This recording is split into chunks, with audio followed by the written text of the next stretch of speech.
بسم اللہ الرحمن الرحیم۔ یہ جو صورتیں اب آنے والی ہیں ان میں ایمان کی حقیقت اور انسان کی حقیقت کو بیان کیا گیا ہے۔ ایک بہت بڑا سوال جو ہر سوچنے سمجھنے والے انسان کے ذہن میں آتا ہے، یا ہر سوچنے سمجھنے والا انسان پوچھتا ہے یہ سوال کہ اگر ہدایت اللہ کے ہاتھ میں ہے، جیسا کہ ہم ہر جمعے کے خطبے میں سنتے ہیں، من یہدہ اللہ فلا مضل لہ، جس کو اللہ تعالیٰ ہدایت دے دے اسے کوئی گمراہ نہیں کر سکتا، ومن یضللہ فلا ہادی لہ، اور جو جس کو وہ بھٹکا دے، گمراہ کر دے، اسے کوئی ہدایت نہیں دے سکتا۔ تو پھر انسان کا کیا رول ہے ہدایت میں یا گمراہی میں؟ پھر اسی کے آگے کانسیکوینٹ کوشچن ہے کہ سبسیکوینٹ کوشچن ہے کہ پھر جزا و سزا کس بات کی ہے؟ اگر ہدایت اللہ تعالیٰ کے اختیار میں ہے اور گمراہ بھی وہی کرتا ہے، تو پھر ہمیں سزا کس بات کی ملے گی یا انعام کس بات کا ملے گا؟ اس میں سورہ بلد جو پہلے ہم آئی ہے ترتیب میں، اس کے بعد سورۃ الشمس آئی۔ اگر ہم سورہ شمس کو اگلی سورت نکالیں،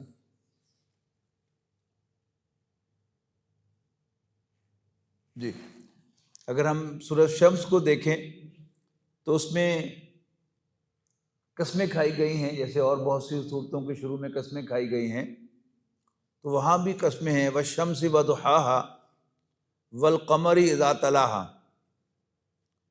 سورج اور اس کی دھوپ کی قسم،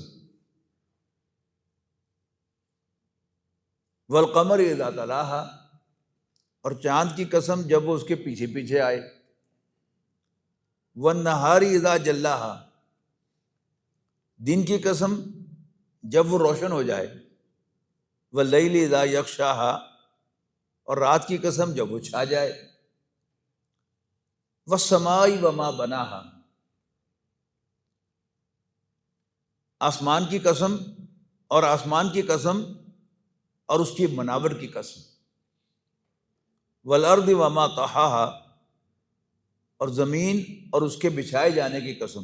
کس بات پر یہ ساری قسمیں کھائی جا رہی ہیں وہ بعد میں آئے گا، پہلے یعنی اس پورے کاسموس کی قسمیں کھائیں، پھر انسان کی قسم کھائی، وہ انسان کے بھی جو اندر کا نفس ہے اس کی قسم کھائی گئی، وَنَفْسٍ وَمَا سَوَّاهَا، اور نفس انسانی کی قسم جو اس کو سنوارا،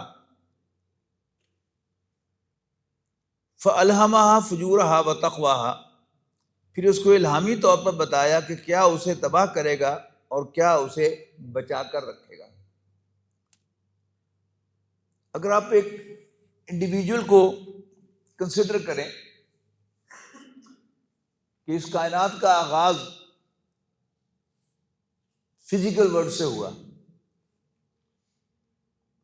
کہ کوئی بھی فزیکل آبجیکٹ، اگر ایک نقطے کو آپ دیکھیں کہ حرکت کرنا یا حرکت کرنے سے باز رہنا، یہ فزیکل آبجیکٹ ہے، یہ آپ نہ یہاں سے یہاں حرکت کر سکتا ہے اور نہ یہاں سے یہاں اور یہاں سے یہاں جا سکتا ہے، جس کو نیوٹن نے بہترین اس کی ڈسکرپشن کی کہ کوئی بھی آبجیکٹ ساکن ہے تو ساکن ہی رہے گا، اور اگر وہ متحرک ہے تو متحرک ہی رہے گا، جب تک اس پر کوئی بیرونی قوت اثر انداز نہ ہو۔ یعنی یہ جو میں نے آپ کے سامنے کیا، میری قوت اس پر اثر انداز ہوئی تو یہ اٹھا اور یہ یہاں سے یہاں گیا، تو ہر فزیکل آبجیکٹ کا یہی معاملہ ہے، میز ہے، کرسی ہے، قلم ہے، سوئی ہے، ان سب کا یہی معاملہ ہے کہ وہ آپ کوئی حرکت نہیں کر سکتے۔ لیکن فزیکل آبجیکٹ کے مقابلے میں پودے، اب وہ کیا ہیں؟ وہ زندہ ہیں، لیونگ ہیں، اب ان کے اندر زندگی ہے، اور زندگی کی بنیاد پر کیا ہے؟ گروتھ ہے۔ ایک بیج بیرونی قوت سے نہیں، اندر کی کسی طاقت سے پھوٹتا ہے، موومنٹ ہے نا یہ، کہ یہ ایک بند بیج ہے اور یہ پھوٹا، یہ ایک موومنٹ ہے نا۔ تو یہ موومنٹ کسی بیرونی طاقت سے نہیں ہوئی، اس کی اندرونی طاقت سے ہوئی ہے، اور پھر اسی اندرونی طاقت سے وہ بیج پھٹتا ہے اور اندر سے پودا نمودار ہوتا ہے، یہ بھی موومنٹ ہے، اور پھر اس کا تنا اوپر کی طرف جا کے پھیلتا ہے اور اس کی جڑ نیچے جا کر پھیلتی ہے۔ تو یہ سب کیا ہیں؟ موومنٹس ہیں، لیکن کسی بیرونی طاقت سے نہیں ہے، اندرونی طاقت کی بنیاد پر۔ لیکن ایک پودے کی پھر ایک لمیٹیشن ہے، یعنی پودے کی لمیٹیشن کیا ہے کہ وہ گرو تو کرتا ہے لیکن اپنی جگہ نہیں بدل سکتا۔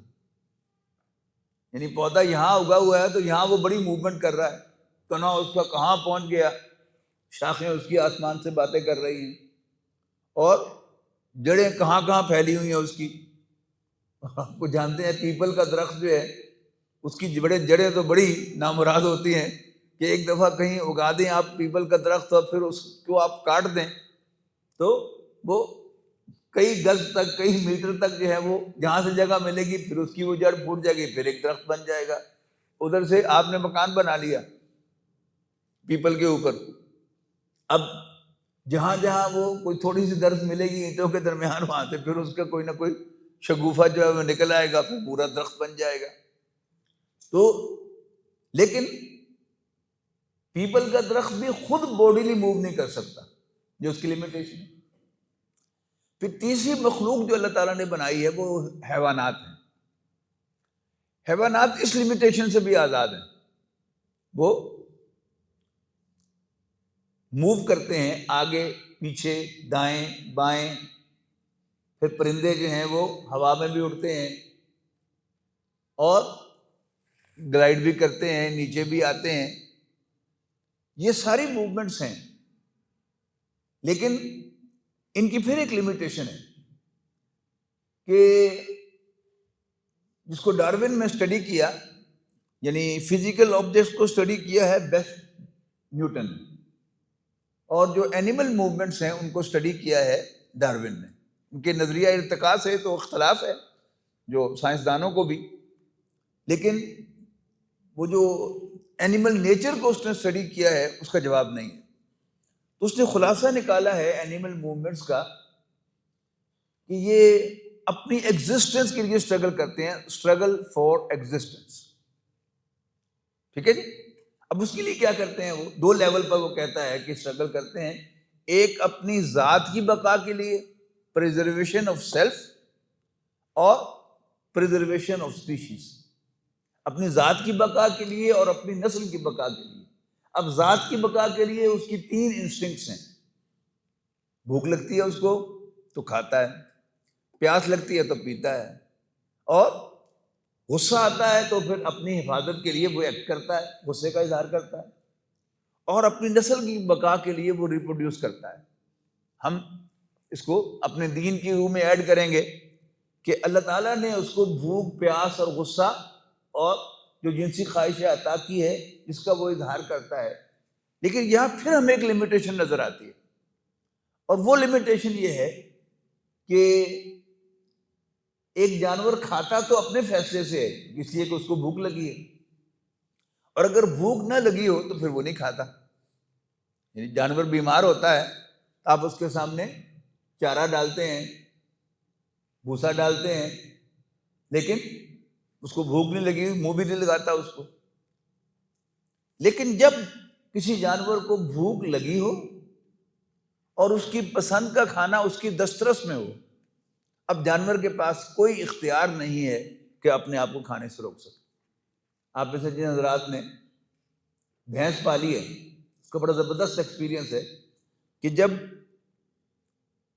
توڑی کے اوپر، بھوسے کے اوپر لا کر گتاوے کی بالٹی انڈیلی جاتی ہے، اب بھینس جو ہے وہ اس کی پسندیدہ خوراک کیا ہے، کھانا کیا ہے، وہ گتاوا ہے۔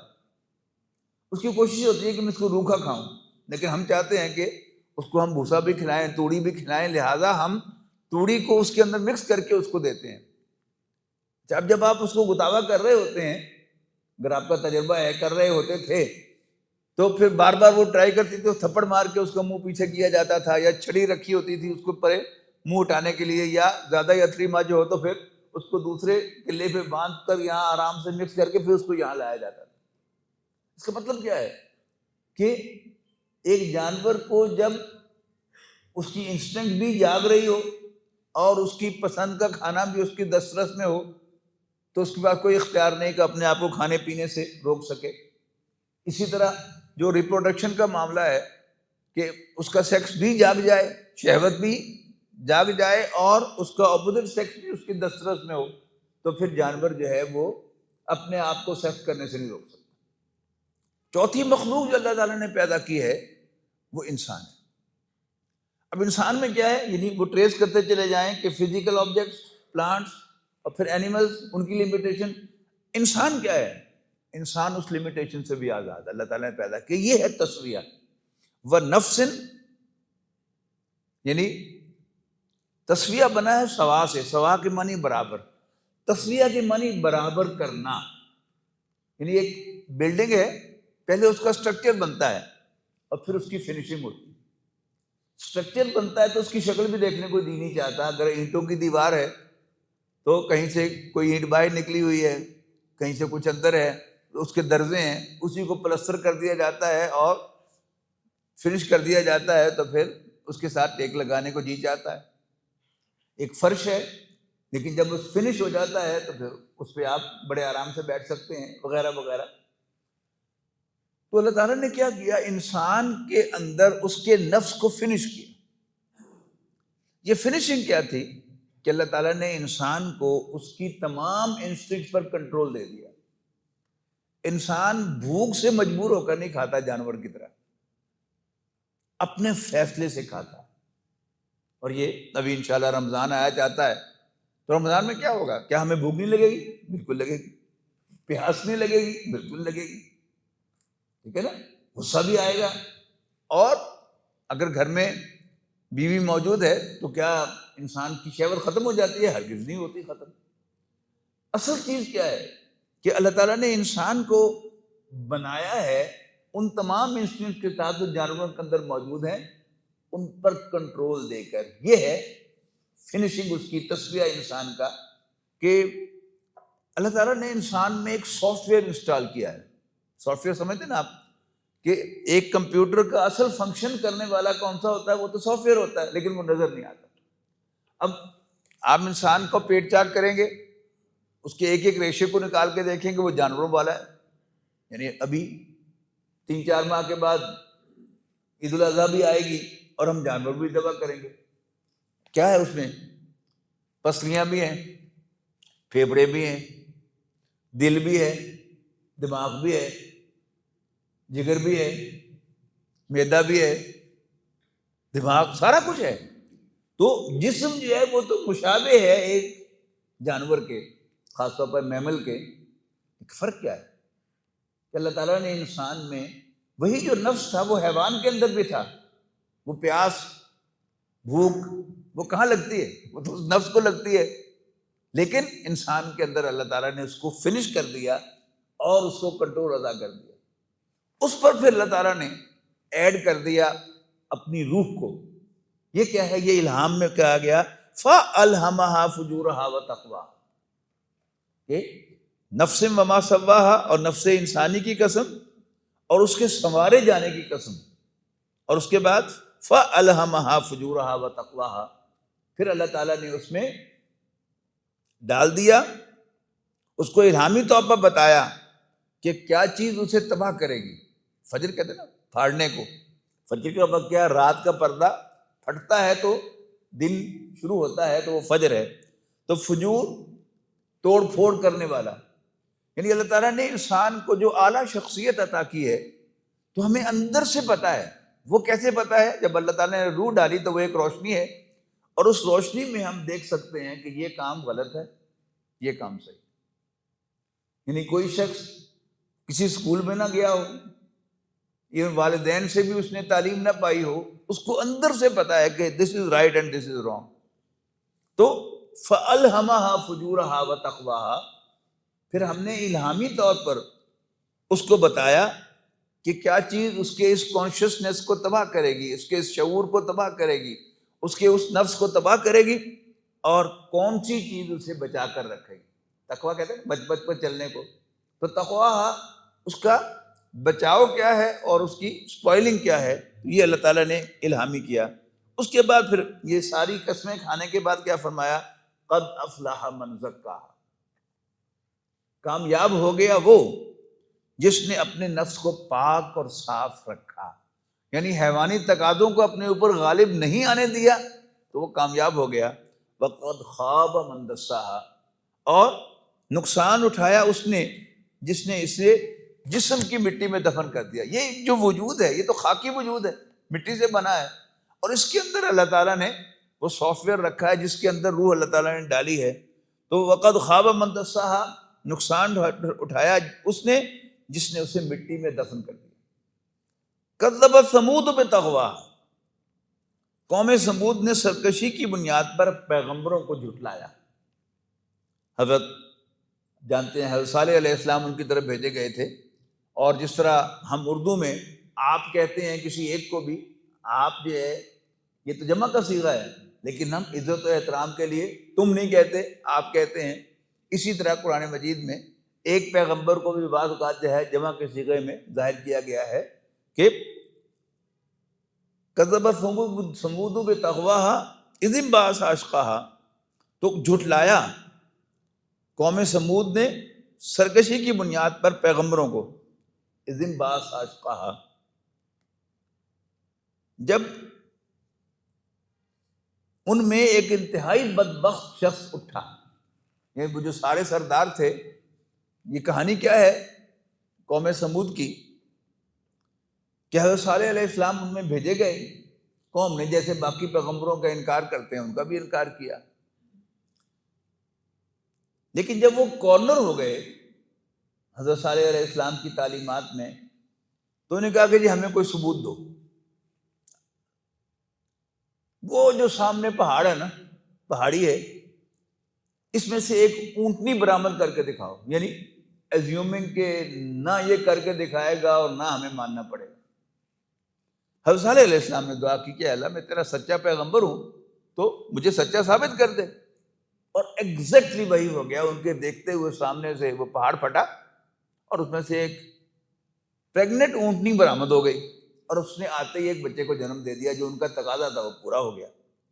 اب ماننا تو انہوں نے تھا نہیں، ایسے ہی انہوں نے ایک بات کہی تھی کہ نہ یہ کرے گا نہ ہم مانیں گے، وہ ہو گئی. اب ان پر ہوگی حجت قائم. پھر اس کے باوجود انہوں نے کیا کیا، اپنا انکار جاری رکھا. لیکن اب وہ جو اونٹنی تھی وہ کوئی عام اونٹنی تو نہیں تھی، وہ تو اللہ تعالیٰ کی نشانی تھی.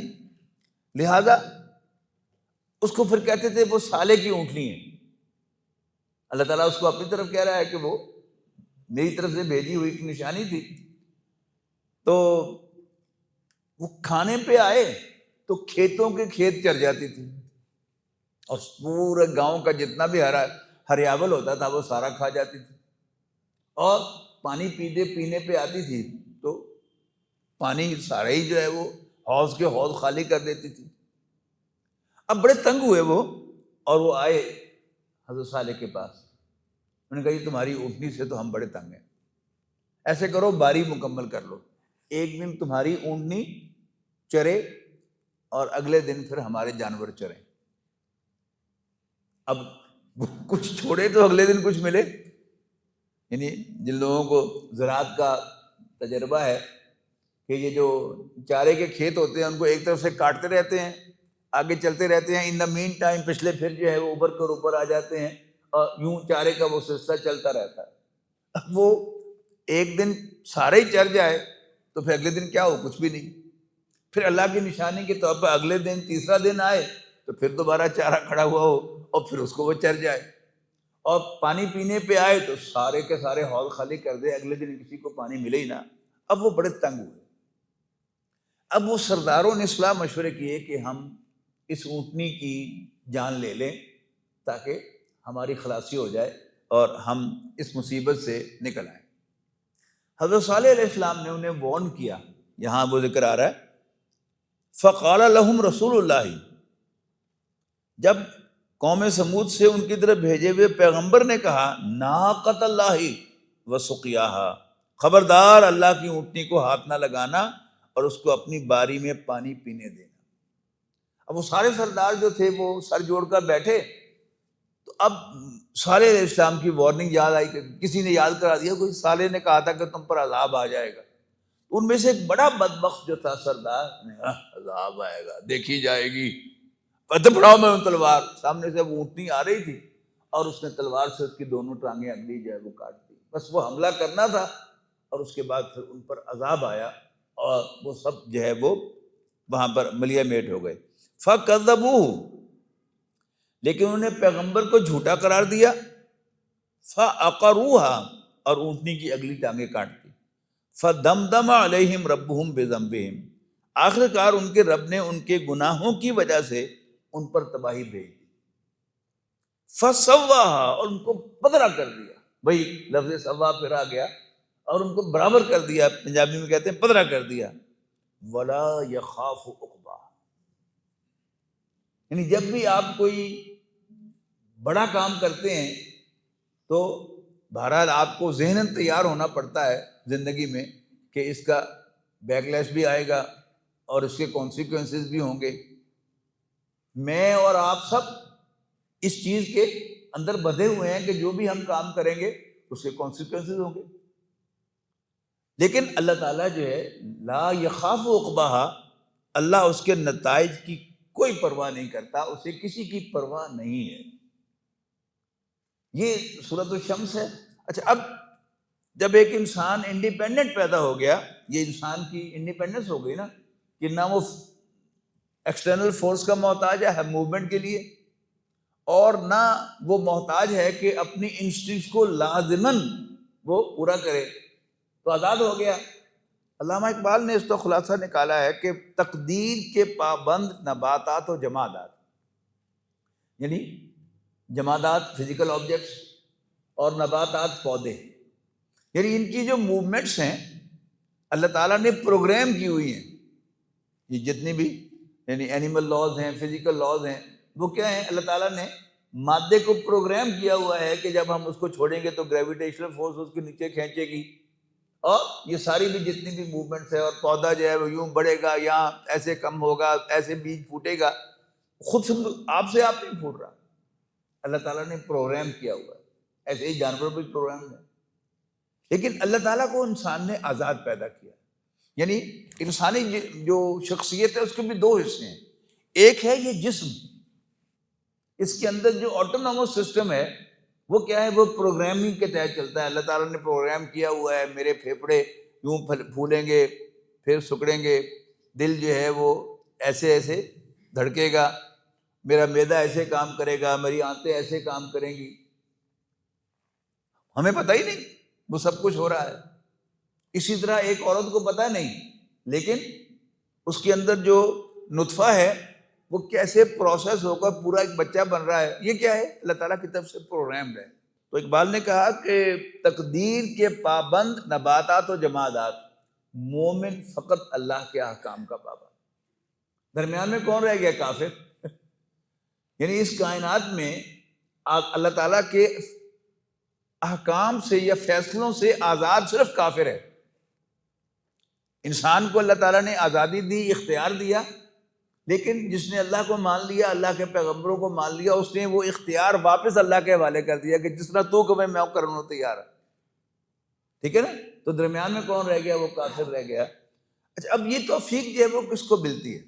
اب یہ موضوع ہے اس سے پہلی سورت بلد کا بھی، اور یہی مضمون ہے اس کے بعد والی سورت اللیل کا بھی، کہ کون جو ہے وہ ایمان تک رسائی حاصل کرتا ہے۔ اس میں جو سب سے اہم فیکٹر ہے وہ کیا ہے؟ انسان کا انسانی ہمدردی سے مالا مال ہونا۔ بہت خوبصورت صورت ہے، لا اقسم بہذا البلد، جی نہیں، میں قسم کھاتا ہوں اس شہر یعنی مکہ مکرمہ۔ مکہ مکرمہ کون ہے؟ یعنی قرآن مجید کے نزول سے پہلے بھی یہ بلد الحرام شمار ہوتا ہے، مسجد حرام۔ کیا مطلب؟ حرمت والی مسجد۔ جیسے نبی اکرم صلی اللہ علیہ وسلم کا جو خطبہ حجۃ الوداع ہے اس میں آپ نے کیا فرمایا تمہاری جان و مال ایک دوسرے کے لیے اسی طرح حرام ہے جیسے آج کا یہ دن، یہ شہر اور یہ سارا ماحول جو ہے یہ کیا ہے، یہ مقدس حرام ماحول ہے کہ یہاں پر خون ریزی جائز نہیں ہے۔ اور مکے کی روایت کیا تھی کہ حرم کی حدود میں باپ کا قاتل بھی مل جائے تو کرشی اس پر ہاتھ نہیں اٹھاتا تھا، اس لیے کہ یہ حرمت والی جگہ ہے، یہ حرمت والا گھر ہے، یہ حرمت والا علاقہ ہے۔ لیکن وَأَنْتَ حِلٌّ بِهَذَا الْبَلَدِ، لیکن اس حرمت والے شہر میں تم پر دست درازی حلال کی گئی ہے، اس کی قسم کھائی جائے۔ یعنی نبی اکرم صلی اللہ علیہ وسلم اور آپ کے ساتھیوں پر آپ ہی کی وجہ سے دست درازی جو تھی وہ مکے والوں نے جائز قرار لے دی گئی، اب اس کی بھی قسم کھائی گئی ہے۔ یعنی لا نہیں اقسم بہذا البلد، میں اس حرمت والے شہر کی قسم کھاتا ہوں، وانت حل بہذا البلد، اور تم پر دست درازی اس شہر میں حلال کر لی گئی ہے، ووالد وما ولد، اور والد کی قسم اور بیٹے کی قسم۔ بلا شبہ ہم نے انسان کو مشقت میں پیدا کیا۔ یہ جو انسانی زندگی ہے، سورۃ انشقاق میں ہم پڑھ کے آئے ہیں، یا ایھا الانسان انک کادح الی ربک کدحا فملاقہ، اے انسان تو مشقت پر مشقت برداشت کرتے ہوئے اپنے رب کے پاس پہنچے گا اور اس سے ملاقات کرے گا۔ یہ جو انسانی زندگی ہے یہ مشقت سے بھری ہوئی ہے۔ کوئی غریب آدمی ہے تو وہ 2 وقت کی روٹی کے لیے مشقت کر رہا ہے، کوئی امیر آدمی ہے تو وہ اپنے مال کو سنبھالنے کی فکر میں مشقت کر رہا ہے، مشقت وہ بھی کر رہا ہے، مشقت وہ بھی کر رہا ہے، اس کو بھی پریشانی ہے، اس کو بھی پریشانی ہے۔ لیکن دوسری طرف کیا ہے کہ وہ جو غریب آدمی ہے وہ اتنی محنت کرتا ہے، اتنی مشقت کرتا ہے کہ یوں ہی وہ بستر پر جا کے لیٹتا ہے، خواہ وہ زمین ہی پر لیٹ رہا ہو تو وہ خراٹے لینے لگتا ہے۔ اور کوئی ہے جو مخملی بستروں پر اعلیٰ مکانوں کے اندر بھی کروٹیں لیتا ہے لیکن نیند نہیں آتی۔ تو مشقت اسے بھی ہے، مشقت اسے بھی ہے، اس سے کوئی پاک نہیں ہے۔ ایک کامن مشقت کا ذکر کیا ہے، وہ کیا ہے؟ والد وما ولد، یعنی ایک والد اور اس کے ساتھ والدہ۔ ایک بچے کو پروڈیوس کرنے کے لیے اس میں والدہ کا کردار بہت زیادہ ہے، اور اس کی ابتدائی نشو و نما میں والدہ کا کردار ہے مشقت والا۔ یعنی آپ جہاں سے لے کر وہ ملز تک جائیں خالی ہاتھ، اور پھر آپ دوسری دفعہ جائیں 1-2 کلو وزن اٹھا کر، آپ کو فوراً اندازہ ہوگا کہ جب کچھ وزن اٹھا کر آپ چلتے ہیں تو آپ کو کتنی دقت ہوتی ہے۔ اور ایک نارمل بچہ جو ہے وہ 2.5 کلو کا 3 کلو کا ہوتا ہے، اور اس کی والدہ اس وزن کے ساتھ چلتی پھرتی ہے اور گھر کے کام کاج کرتی ہے، تو کتنی بڑی مشقت ہے۔ اور اس کو فائنینشلی سپورٹ کر رہا ہوتا ہے بچے کا باپ، اور جب بچہ پیدا ہو جاتا ہے تو پھر دن بھر مشقت کرتا ہے اس کا باپ اس کے لیے۔ یعنی آپ خود غور کریں نا کہ ہم سب لوگ جو کام کر رہے ہیں کس کے لیے کر رہے ہیں؟ اپنے بچوں کے لیے۔ بچے چھوٹے ہیں تو ان کی تعلیم کا فکر ہے ہمیں، ان کی صحت کا فکر ہے ہمیں۔ بچے بڑے ہو گئے ہیں، ہم نے تعلیم دلا دی ہے، اب ان کے لیے گھر کا فکر ہے۔ جب جو انسان گھر بناتا ہے ذرا غور کیجئے کس کے لیے بناتا ہے؟ اپنے لیے نہیں بناتا، اس لیے کہ ادھر وہ گھر بنائے گا اور ادھر قبر کے آپ بہت قریب ہو جائیں گے ہم سب۔ لیکن وہ گھر ہے کس کے لیے؟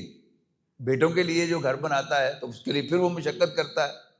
یعنی 2 وقت کی روٹی جو ہے اس کے لیے بھی مشقت کرنی پڑتی ہے۔ لیکن جب آپ اپنا ایک آبجیکٹو بناتے ہیں کہ جی میں نے ایک گھر بنانا ہے، اور پھر گھر بھی جو ہے وہ میں نے 5 مرلے والا نہیں بنانا، میں نے 1 کنال والا 4 کنال والا بنانا ہے، تو اس کے لیے اور زیادہ پھر آپ کو مشقت کرنی پڑتی ہے۔ وہ والد وما ولد، اور والد کی قسم اور بیٹے کی قسم، لقد خلقنا الانسان فی کبد، بلا شبہ ہم نے انسان کو مشقت میں پیدا کیا ہے. ایحسب ان لن یقدر علیہ احد، کیا انسان یہ سمجھتا ہے کہ اس پر کسی کو کنٹرول نہیں، اس پر کوئی قدرت نہیں رکھتا، یعنی کوئی اس کو کنٹرول نہیں کرتا. یقول اہلکت مالا لبدا، اور کہتا ہے کہ میں نے ڈھیروں مال اڑایا. اب اس کا ایک اور مفہوم بھی لیا گیا ہے، وہ یہ ہے کہ عربوں کے ہاں خاص طور پر مکہ مکرمہ میں جو ویلفیئر کا کام ہے اس میں بڑے مقابلے ہوتے تھے، خاص طور پر حاجیوں کو پانی پلانے میں، حاجیوں کے لیے خیمے لگانے میں، اور حاجیوں کو کھانا کھلانے میں. اور یہ روایت آج بھی برقرار ہے. یعنی جب آپ حج کے لیے جاتے ہیں تو آپ کیا دیکھتے ہیں کہ آپ ہر مسجد حرام سے نماز پڑھ کر نکلیں، خواہ اس سڑک پر جا رہے ہیں یا اس سڑک پر جا رہے ہیں یا اس پہ جا رہے ہیں یا اس پہ جا رہے ہیں، ہر سڑک پر آپ کو منرل واٹر جو ہے وہ فری بانٹا جا رہا مل رہا ہوتا ہے. پھر کبھی آپ نکلتے ہیں تو جوس کے ڈبے جو ہیں وہ فری بانٹ رہے ہوتے ہیں لوگ. اور عرفات میں اپنے کیمپ سے باہر نکلیں تو معلوم ہوتا ہے کہ بڑا ایک ٹرالا کھڑا ہے اور وہ کھانے جو ہے وہ تقسیم کر رہا ہے، لنچ پیک جو ہے وہ آپ کو دے رہا ہے. تو یہ ان کی ہر روایت تھی جو آج بھی برقرار ہے، حاجیوں کو کھانا کھلانا، اور اس پر وہ فخر کرتے تھے. لیکن یہاں جو زیادہ امکان ہے، کیونکہ یہاں مال اڑایا ہے، اہلک تو ہلاک کرنے سے، میں نے ڈھیروں مال ہلاک کر دیا، ضائع کر دیا. تو اس میں جو مال اڑایا ترجمہ ہے یہ زیادہ مجھے قرینِ قیاس لگتا ہے. یہ اصل میں کیا ہے کہ جب انسان کے پاس اللہ تعالیٰ کا دیا ہوا بہت سا مال ہوتا ہے سرپلس، تو پھر ایک ٹینڈنسی کیا ہوتی ہے کہ وہ اسے ضائع کرے اور اس پر فخر کرے. مال ضائع کرے، اس پر فخر کرے. آپ سوچ رہے ہوں گے کہ ایسا کون سا آدمی ہے کہ جو مال ضائع کرنے پر فخر کرتا ہے؟ ہم سب کرتے ہیں. یہ ڈیکوریشن پیس میں نے 1000 پاؤنڈ میں خریدا تھا. ہے وہ کیا؟ ڈیکوریشن پیس ہے، کسی کام کی چیز تو نہیں ہے. اور یہ جو مختلف جو وڈیرے ہوتے ہیں، خاص طور پر وہ انڈسٹریز وڈیرے ہوں یا وہ دوسرے زمیندار ہوں، تو وہ مختلف قسم کے جانور پالتے ہیں. خاص طور پر زمینداروں میں یہ ہے کہ کئی گھوڑے ہوتے ہیں ان کے پاس، اعلیٰ سے اعلیٰ نسل کے، سواری کے لیے نہیں ہوتے، صرف جو میلے لگتے ہیں ان میں دکھانے کے لیے. کبھی وہ ڈانس کر کے دکھا رہے ہیں گھوڑے، اور کبھی کچھ کر کے دکھا رہے ہیں. پھر اسی طرح کسی کو کتے پالنے کا شوق ہوتا ہے. مجھے ایک جانوروں کے ڈاکٹر نے، ویٹرنری ڈاکٹر نے بتایا کہ پاکستان میں جو سب سے مہنگا کتا امپورٹ ہوا ہے وہ 4.25 کروڑ کا بتایا تھا، یا 3.25 کروڑ کا تھا. 1.25 کروڑ بھی ہو تو بھی تو بھرا لے کے اماؤنٹ ہے، اس پر فخر. اچھا، وہ کتا کون سا تھا جس نے کوئی انٹرنیشنل ریس جیتی تھی؟ اب وہ امپورٹ کر کے لے آئے ہیں، اور انہوں نے کہا کہ ان کے پاس ایسے کئی کتے ہیں. اچھا، وہ کتوں پر کیسی نگہداشت کرتے ہیں کہ کتوں کے لیے ایک کنڈیشن کیبنز بنی ہوئی ہیں ہر کتے کے لیے، اور ہر 4 کتوں پر ایک آدمی جو ہے ان کی نگرانی کے لیے. پھر ان کی یعنی جو ہیلتھ کو ٹیک کیئر کرنے کے لیے ویٹنری ڈاکٹر جو ہے وہ بھی انہوں نے مستقل جو ہے وہ ہائر کیا ہوا ہے، یا وہ آلٹرنیٹ ڈیز پر جو ہے وہ چکر لگاتا ہے. یعنی وہ سارا کا سارا نظام ہے کیا؟ کس کام کے ہیں وہ کتے؟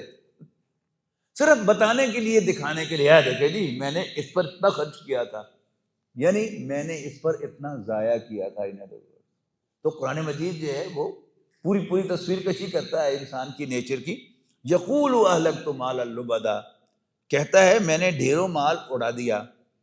ایحسب ان لم یرہ احد، یعنی پہلے کہا تھا اس آیت سے کہ کیا وہ سمجھتا ہے کہ اس کو کوئی نہیں کنٹرول کر رہا. اس کے بعد فرمایا کیا وہ سمجھتا ہے کہ اس کو کسی نے نہیں دیکھا یہ حرکتیں کرتے ہوئے، مال ضائع کرتے ہوئے. یعنی جو انسان کا سرپلس مال ہے اس کا اصل مصرف کیا ہے؟ اللہ تعالیٰ نے کیوں سرپلس دیا ہے مجھے آپ کو؟ کہ ہم ان کو دیں جن کے پاس نہیں ہے. اللہ تعالیٰ نے ہمارا امتحان لینے کے لیے ہمارے مال میں کچھ سرپلس بھی اللہ تعالیٰ ہمیں عطا کرتا ہے. کیوں؟ تاکہ وہ ہمیں آزمائے کہ ہم وہ سرپلس جو ہے وہ ان تک پہنچاتے ہیں جن کے پاس نہیں ہے. اب اسی کے آگے تشریح آ رہی ہے. ایحسب ان لم یرہ احد، کیا وہ سمجھتا ہے کہ اس کو کسی نے نہیں دیکھا؟ الم نجعل لہ عینین، کیا ہم نے اس کو دو آنکھیں عطا نہیں کی؟ ولسانا وشفتین، اور ایک زبان اور دو ہونٹ عطا نہیں کیے؟ وہدیناہ النجدین، اور ہم نے دو ابھاروں کی طرف اس کی رہنمائی نہیں کی. اب اس میں دو رائے ہیں. ایک تو یہ ہے کہ دو راستے اللہ نے دکھائے ہیں، ایک نیکی کا راستہ ہے، ایک برائی کا راستہ ہے. تو اللہ تعالیٰ نے انسان کو شعور دیا، یعنی جو میں نے کہا نا کہ پروگرامنگ، باقی سب کچھ جو انوالنٹری سسٹم ہے اس کی تو پروگرامنگ ہے، لیکن جو انسان کا کانشیس سسٹم ہے اللہ تعالیٰ نے بنایا ہے اس میں اس کے لیے رہنمائی ہے. اور دو راستے دکھائے ہیں. سورت دہر کے شروع میں ہم نے پڑھا تھا نا کہ هل اتى على الانسان حين من الدهر لم يكن شيئا مذكورا، کیا انسان پر زمانے میں ایک ایسا وقت نہیں گزرا کہ جب وہ کوئی قابل ذکر شے نہیں تھا. انا خلقناهم من نطفة امشاج نبتلیہ، ہم نے اس کو ملے جلے نطفے سے پیدا کیا ہے، ماں اور باپ کے نطفے سے. نبتلیہ، تاکہ ہم اسے آزمائیں. فجعلناہ سمیعا بصیرا، اور اس کو سننے اور دیکھنے والا بنایا. یہاں بھی وہ دو آنکھیں عطا نہیں کی، اب اس کے ساتھ جوڑیں. انا ہدیناہ السبیل، ہم نے اس کو راستہ دکھا دیا ہے. اما شاکرا و اما کفورا، اب اس پر ہے کہ وہ شکر گزار بنتا ہے یا ناشکرا بنتا ہے. یعنی شکر گزاری اور ناشکرا پن یہ کیا ہے؟ یہ انسان کے بنیادی اوصاف میں سے ہے. اس کی پہچان کیا ہے کہ بندہ پتر ہوئے گا تو احسان مند ہوئے گا، اور اگر ادروائز ہوگا تو وہ احسان فراموش ہوگا. یہ کیا ہے؟ انسانیت کی ایک علامت شکر ہے. اسی طرح یہاں پر کیا فرمایا جا رہا ہے کہ ہم نے ایک تو یہ امکان ہے کہ دو راستے اللہ تعالیٰ نے ہمیں دکھائے ہیں، دو ایٹیٹیوڈ ہمیں عطا کیے ہیں. لیکن جو اکثر مفسرین کی رائے ہے وہ یہ ہے کہ یہاں پر اللہ تعالیٰ نے ماں کی جو دو چھاتیاں اللہ تعالیٰ نے انسان کا رزق اس میں رکھا ہوا ہے ان کی طرف اشارہ کیا ہے کہ اللہ تعالیٰ نے انسان کو بنایا اور دو آنکھیں دی اور ہونٹ دیے اور زبان دی. یعنی یہ اللہ تعالیٰ نے اپنا بہت بڑا احسان جتلایا ہے کہ ایک بچہ نیو بورن ہے، ٹھیک ہے نا، خوراک تو اس کی ضرورت ہے، لیکن اس کی ماں جو ہے اس کو اپنی چھاتی سے لگاتی ہے، اور اب وہ اپنے دو ہونٹوں اور زبان کے استعمال سے اپنی نیوٹریشن وہاں سے حاصل کرنا شروع کر دیتا ہے. اللہ تعالیٰ کا بنایا ہوا نظام ہے. اس کا احسان جتلایا گیا ہے کہ میں نے سکھایا تھا تمہیں، میں تمہیں دو آنکھیں دی، دو ہونٹ دیے اور زبان دی. وہدیناہ النجدین، پھر اس کو انسان کو رہنمائی کی دو ابھاروں کی طرف. فلقتحم العقبہ، یعنی یہ تو میرے احسانات ہیں، لیکن جو اس کے پاس سرپلس تھا، چاہیے تو یہ تھا کہ یہ تنگ دستوں غریبوں کی مدد کے لیے استعمال کرتا، لیکن فلقتحم العقبہ، لیکن انسان گھاٹی عبور نہ کر پایا. اب ایک گھاٹی کو آپ امیجن کریں کہ گھاٹی ہے اور اس کے سنگ ہائے میل ہیں. وہ کیا ہیں؟ وما ادراک ما العقبہ، اور تم کیا سمجھے کہ وہ گھاٹی کیا ہے؟ فک رقبہ، گردن کا چھڑانا، گردن کا آزاد کرنا. یعنی اس کا اولین جو مصداق تھا وہ تو غلام تھے کہ جن کی گردن انہوں نے دبوچی ہوئی ہے، ان کو آزاد کر دینا ہی بہت بڑی نیکی تھی. حضرت ابوبکر کے فضائل میں آپ دیکھتے ہیں نا کہ جب حضرت بلال پر تشدد کیا امیہ بن خلف نے، ان کو رسی سے باندھ کر مکے کی پتھریلی زمین پر گھسیٹا، نوکیلی پتھروں والی زمین. تو حضرت ابوبکر نے اپنا آدمی بھیجا امیہ بن خلف کے پاس کہ یہ غلام کتنے میں دیتے ہو؟ جتنے پیسے اس نے مانگے وہ دے کر حضرت بلال کو آزاد کرا دیا. مال لگایا نا حضرت ابوبکر نے. تو مال جو سرپلس مال ہے اس کا اصل مصرف تو یہ ہے.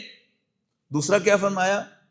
او اطعام فی یوم ذی مسغبہ، یا کھانا کھلانا طعام کے معنی کھانا، اور باب افعال سے اطعم یطعم کھانا کھلانا، او اطعام یا کھانا کھلانا فی یوم ذی مسغبۃ فاقے کے دن کھانا کھلانا، یعنی جب قحط پڑا ہوا ہو اور انسان کو یہ فکر ہو کہ اگر میں یہ کسی کو دے دوں گا تو کل میں خود کیا کھاؤں گا، اس وقت کسی غریب کو، کسی بھوکے کو کھانا کھلانا، یہ یعنی نیکی، کھانا کھلانا بھی نیکی تھی، لیکن قحط میں کھانا کھلانا یہ میگنیفائی ہو گئی نیکی بہت زیادہ۔ تو فک رقبۃ او اطعام فی یوم ذی مسغبۃ، کس کو کھانا کھلانا، یہ بڑا عجیب ہے کہ کھانا کھلانا اور اس کو پھر فردر میگنیفائی کیا قحط کے دنوں میں، کس کو کھانا کھلانا، یتیمن، یتیم کو، اور یتیم بھی کون سا، یتیم کھانے والا نہیں، یتیمن ذا مقربہ، قرابت دار یتیم کو، یعنی یہ بڑا فرق ہے نا کہ جب میں کوئی دیگ لے کے جاتا ہوں یتیم خانے میں، یا کوئی اچھی ہینڈسم ڈونیشن دیتا ہوں جا کر یتیم خانے میں، تو میرا استقبال کیا جاتا ہے، مجھے چائے وائے پلائی جاتی ہے، میرے نام کی تختی لگائی جاتی ہے۔ جبکہ اگر میں اپنے کسی قرابت دار یتیم کو کھلاتا ہوں، یتیم بھتیجا ہے، بھانجا ہے، یا ذرا قریبی رشتہ دار ہے، اس میں کیا ہے، دو طرح کی ریزرویشن ہو سکتی ہیں۔ نمبر ایک کہ اس کی ماں نے میری ماں کی بے عزتی کی تھی، اب وقت تو مجھے وہ ہے، لیکن قرآن مجید کیا ہے، وہ یتیم کا حق قرار دے رہا ہے۔ اب دور والے یتیم کی بجائے اس کو کھانا کھلانا، یہ کیا ہے، یہ اللہ تعالیٰ کا حکم ہے، صرف اللہ کے لیے۔ یعنی اگر میں یتیم کو کھلانا چاہتا ہوں اللہ کو راضی کرنے کے لیے، تو اللہ کس پر راضی ہے، قرابت دار یتیم کو کھلانے پر۔ جہاں بھی قرآن مجید میں ذکر آتا ہے صدقات و خیرات کا، تو سب سے پہلے اقربا کا ذکر آتا ہے، لیکن اقربا کے ساتھ کیا ہوتا ہے، نمبر ایک تو یہ کہ ہمیں کچھ ریزرویشن ہوتی ہیں ان سے، جیسا کہ میں نے ابھی عرض کیا۔ دوسرا کیا ہوتا ہے کہ عام طور پر جو قرابت دار ہوتے ہیں وہ تھینکلیس ہوتے ہیں، یعنی وہ جو یتیم خانے میں جاتا ہوں تو وہاں میری تختی لگتی ہے، اور قرابت دار کو، اب تو قرابت دار کیونکہ رشتہ دار ہوتے ہیں تو کسی کو پتہ نہیں چلتا، میں گھر جا کے چپکے سے دے آؤں گا تو وہ اندر کا جو نفس ہے وہ کہتا ہے کہ یار کسی میں پتہ نہیں لگنا، تو انسان کو ریزرویشن ہوتی ہے۔ تو لیکن قرآن مجید نے یعنی اس کو باقاعدہ اسپیسیفائی کیا ہے، یتیمن ذا مقربۃ او مسکینا ذا متربہ، یا مٹی میں پڑے ہوئے مسکین کو کھانا کھلانا۔ اس کے بعد فرمایا ثم کان من الذین آمنوا وتواصوا بالصبر وتواصوا بالمرحمہ، پھر وہ شامل ہو جاتا ہوں ان لوگوں میں جو ایمان لاتے، ایک دوسرے کو استقامت اور باہمی ہمدردی کی تلقین کرتے۔ اچھا، یہ جو میں نے کہا نا کہ اس کو امیجن کریں، اگر آپ ایک گھاٹی کو، کہ آپ گھاٹی چڑھ رہے ہیں، اس میں کیا ہے، غلام آزاد کرنا، یا کوئی آدمی قرض کے تلے دب گیا ہے۔ ہماری زندگی کی کمپلیکیشن ہے، کوئی غریب آدمی ہے تو اس کی کوئی بچے کی ولادت کا معاملہ تھا، اور اس کے لیے آپریشن سے گزرنا پڑ گیا، اب ایک دم جو ہے وہ بڑی اچھی خاصی اماؤنٹ کے نیچے آ جاتا ہے قرض میں۔ اب اگر آپ کے پاس وہ سرپلس ہے اور آپ اس کو چپکے سے وہ قرض جو ہے وہ اس کو نکلوا لیتے ہیں، تو یہ بہت بڑی نیکی ہے۔ غلام تو آج کل نہیں ہے، لیکن ہمارے گرد و نواح میں، ہمارے عزیز و اقارب میں، ہمارے ملنے والوں میں بہرحال ایسے لوگ ہوتے ہیں کہ جو کسی وجہ سے قرض میں دب جاتے ہیں، تو ان کو قرض سے چھڑانا۔ اس کے بعد فرمایا کھانا کھلانا، اور وہ ساری تفصیل آ گئی، ثم کان من الذین آمنوا۔ تو اگر آپ اپنے ذہن میں امیجن کرتے ہیں گھاٹی کو، اور اس کے بعد ثم کان، تو ایسا معلوم ہوتا ہے جیسے ایک گھاٹی تھی، اس کے سنگھائی مل کیا تھے، فک رقبہ او اطعام فی یوم ذی مسغبہ یتیما ذا مقربہ ثم کان من الذین آمنوا۔ جیسے ایمان جو ہے اس گھاٹی کے پار پڑا ہوا ہے، کوئی شخص یہ گھاٹی عبور کرے گا تو اسے ایمان کی توفیق ملے گی۔ اور ایک کٹھور دل آدمی جو ہے، یہ عربی کا محاورہ ہے کہ من یحرم الرفق یحرم الرفق کلہ خیر کلہ، او کما قال، کہ جو دل کی نرمی سے محروم ہو گیا وہ کل کے کل خیر سے محروم ہو گیا۔ یہ جو رقت قلب ہے، نرمی دل کی، کسی کو مصیبت میں دیکھ کر دل کا بھر آنا، to be considerate for them, یہ بڑی بنیادی چیز ہے انسان کے خیر کے لیے۔ تو اس کے جو بھی مواقع انسان کو ملیں وقتاً فوقتاً ان کو ضرور اویل کرنا چاہیے۔ ثم کان من الذین آمنوا وتواصوا بالصبر وتواصوا بالمرحمہ، اور پھر وہ شامل ہو جاتا ان لوگوں میں جو ایمان لاتے، ایک دوسرے کو استقامت اور باہمی ہمدردی کی تلقین کرتے ہیں۔ اولئک اصحاب المیمنہ، یہ ہیں دائیں ہاتھ والے لوگ، یعنی جن کو قیامت کے دن اعمال نامہ ان کے دائیں ہاتھ میں دیا جائے گا۔ والذین کفروا بآیاتنا، اور وہ لوگ رہے وہ لوگ جو ہماری آیات کو جھٹلاتے ہیں، ہم اصحاب المشأمہ، وہ بائیں بازو والے ہیں، علیہم نار موصدہ، اور بند کی ہوئی آگ میں ہوں گے قیامت کے دن۔ یعنی جب ایک کھلی آگ ہے اس میں سے ہیٹ لاس ہو رہا ہے، جب اس کا فرنس میں بند کر دیتے ہیں تو پھر وہ اس کی انٹینسٹی بہت زیادہ بڑھ جاتی ہے۔ پریشر کوکر کا بھی یہی معاملہ ہے کہ جلدی جو ہے وہ گوشت یا جو کچھ بھی اس میں ہے وہ گل کیوں جاتا ہے کہ آپ نے وہی ہیٹ جو چولہے میں سے تو وہی آ رہی ہے، لیکن آپ نے اس کو بند کیا ہوا ہے تو پھر وہ بہت زیادہ انٹینس ہیٹ ہو جاتی ہے۔ اس لیے آپ دیکھتے ہیں کہ جب پریشر کوکر کو کھولا ہو اور اس میں آپ گرم گرم کوئی چیز جو ہے وہ ہاتھ میں لے لیں یا منہ میں ڈال لیں تو وہ آپ کے تالو کو، زبان کو، ہر چیز کو جلا دیتی ہے فوراً۔ تو علیہم نار موصدہ، اور وہ بند کی ہوئی آگ میں ہوں گے۔ بارک اللہ لی ولکم فی القرآن العظیم ونفعنی وإیاکم بالآیات والذکر الحکیم۔